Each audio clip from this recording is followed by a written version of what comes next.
सारी सिंध पीरीअ जो पाछो, सारी सिंध पीरीअ जो पाछो, सारी सिंध पीरीअ जो पाछो।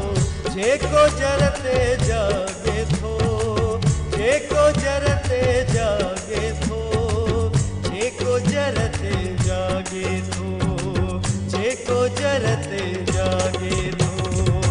सारी सिंध पीरीअ जो पाछो, सारी सिंध पीरीअ पीरीअ पीरीअ जो पाछो।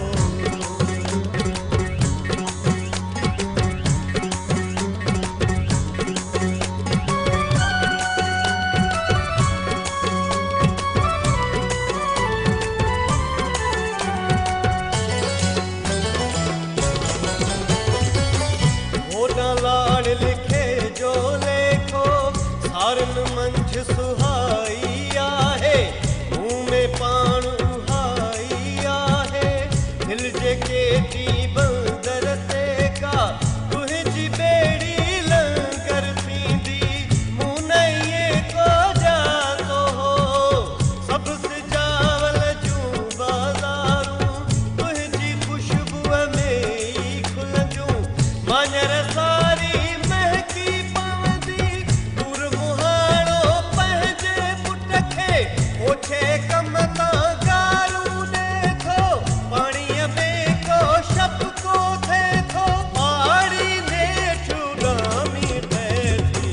सारी सिंध पीरीअ जो पाछो, सारी सिंध पीरीअ जो पाछो, सारी सिंध पीरीअ जो पाछो, सारी सिंध पीरीअ पीरीअ पीरीअ जो पाछो।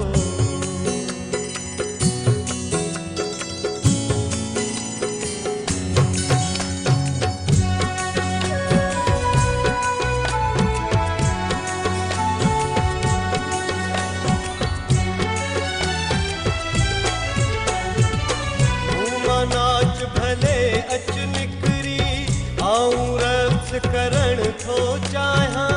मूंखे मस्त कलंदर मिलंदो, ॾेड़नि मंझि बुरण थो चाहियां। को साम्हूं सां हिन ई हुन सां हिकिड़ी ॻाल्हि करण थो चाहियां। मूंखे पंहिंजा कुन खपनि था, तारों तार तरण थो चाहियां।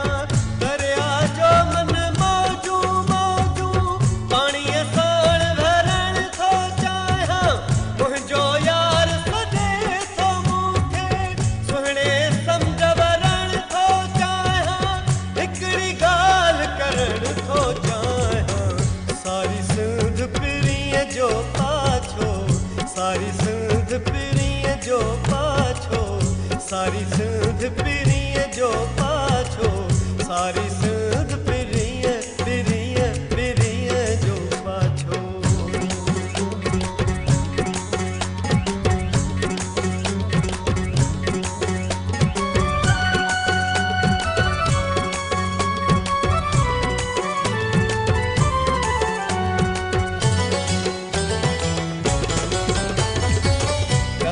नेठ कछींदे काछो, पंहिंजो पाण लताड़े पाछो। तोखां दूर थियासीं छा थियो, झणदड़ बूर थियासीं छा थियो। पीला गुल बणियासीं छा थियो, सखर सोन सरीको आहे। दरिया ते जे भुलिजी ईंदीअ, रोहड़ीअ रूह लताड़े ईंदीअ। पंहिंजे पाण खे ख़ुदि तकींदीअ, तुंहिंजी ज़ात ई तोसां मिलंदी। तोसां रोई साम्हूं खिलंदी, सचो इश्क ॿुढा न थीवे, सचो इश्क ॿुढा न थीवे। सारी सिंध पीरीअ जो पाछो, सारी सिंध पीरीअ जो पाछो। जेको जर ते जागे पियो, जेको जर ते